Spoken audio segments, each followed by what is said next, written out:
In today's video, I'm going to teach you how to hide boards on Monday.com. By the end, you'll know exactly how to make a board private, so it's only visible to the people you choose.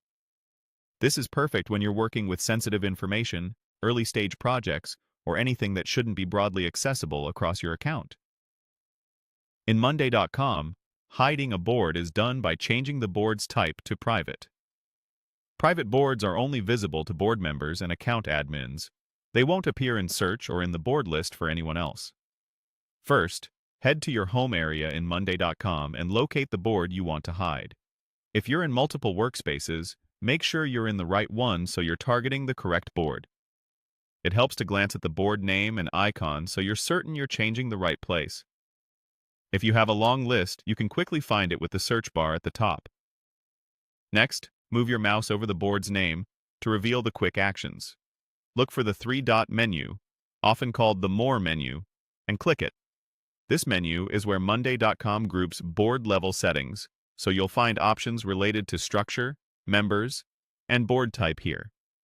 If you don't see the three dots, try hovering directly over the title area or widening your window.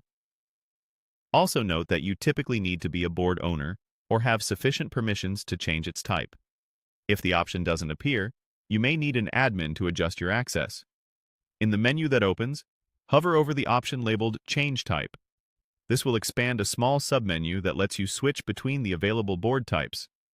Hovering first is important because it reveals the choices without closing the main menu. From the expanded options, click Change to Private. If a confirmation prompt appears, review the note explaining who will keep access and confirm to proceed. After the change, only existing board members and admins will be able to see or open the board. Everyone else will lose visibility in their board lists and searches. You'll know it worked when you see the private lock icon next to the board name. A few quick tips to keep in mind. Changing to private doesn't delete or archive anything. Your items, updates, automations, and integrations continue to function for people who have access. If you later need to collaborate with a teammate, you can add them as a board member so they can see it. And if you don't find the option to change types, check with your account admin about permissions or plan restrictions. That's all there is to it. Your board is now hidden and secure.